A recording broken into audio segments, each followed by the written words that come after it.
I'm going to make the wedges to go into the ends of the through tenons out of this piece of sapele.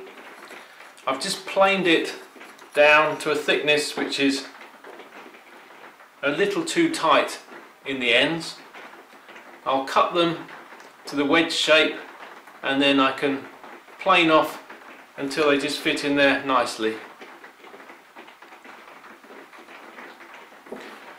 I'm going to prepare the loose wedges for the stretcher tenons out of this piece of sapele, so I've just planed down to a snug fit through those mortises. To work out the shape, I need to measure the width of the mortise at the top, which is 16mm, and at the bottom, which is 10mm. I also need to know the depth of the tenon, which is 30. So I'll mark on against the straight edge of the sapele 10mm,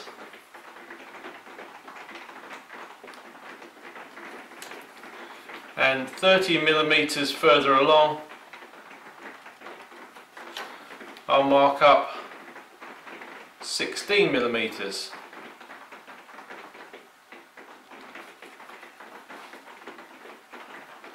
Then I can draw the slope by connecting those points up.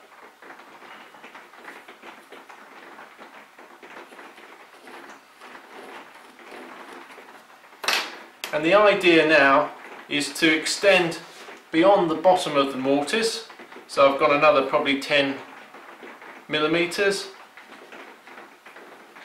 and above by about another 10mm, and then develop what sort of head I want on the wedge. And I usually cut back a little bit and then put a little circle, or part of a circle. So now I just need to cut that out. Straight lines with a dovetail saw and the curve with a coping saw or a fret saw. With the one wedge prepared and fitted, we can then go on and make a duplicate for the other side.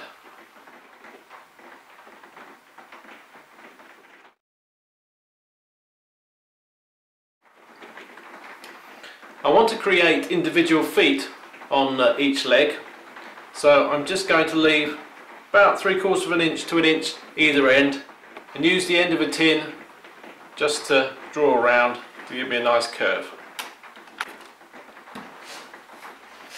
And if I butt the other leg up to the first one, I can mark the start and end point of the curve and duplicate it on the second one.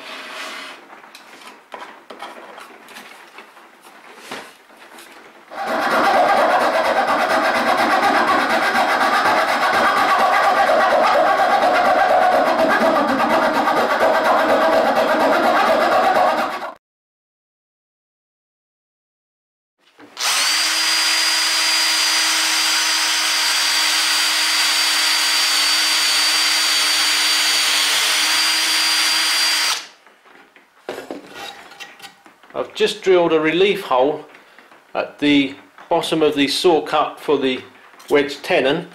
I've drilled it all in the one side because that's the outside and that's where I've allocated space in the mortise for the tenon to be pushed aside by the wedge.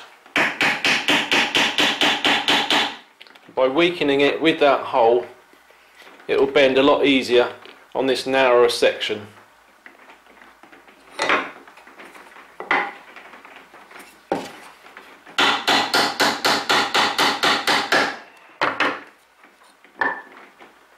I think you can see it tightens up quite a bit.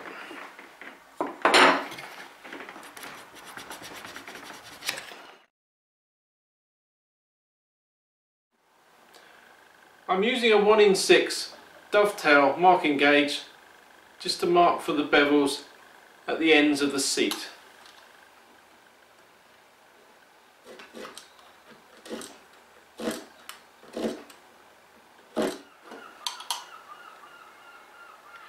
Then I can join those two marks with a knife line across the underside of the seat.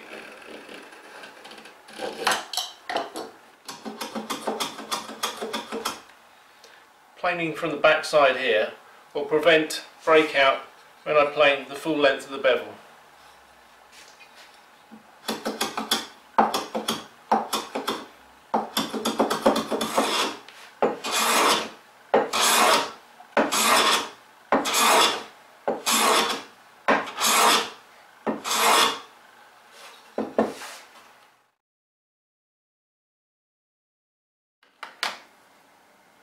To taper the legs, I'm going to mark in 1/4 inch from the outside and join that to the bottom corner of the leg.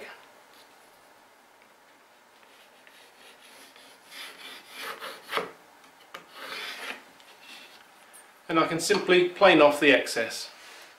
To plane a taper, you start at the end where you want to remove the most amount of material. Take shavings, gradually moving the plane back a little bit at a time.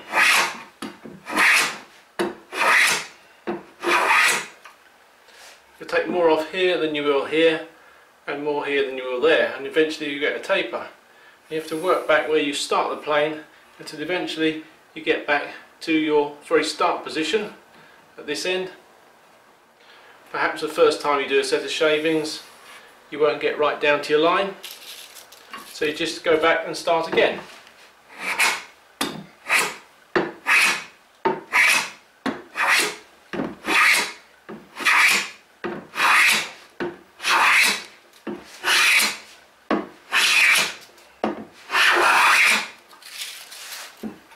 And I'm a little bit closer. Still seeing the line here because I've only taken one shaving. And at this end I've probably taken 20 or 25.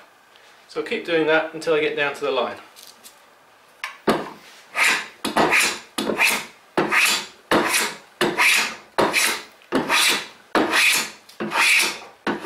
Eventually you'll just be able to see the thickness of your line all the way through, and a couple more shavings will take that away.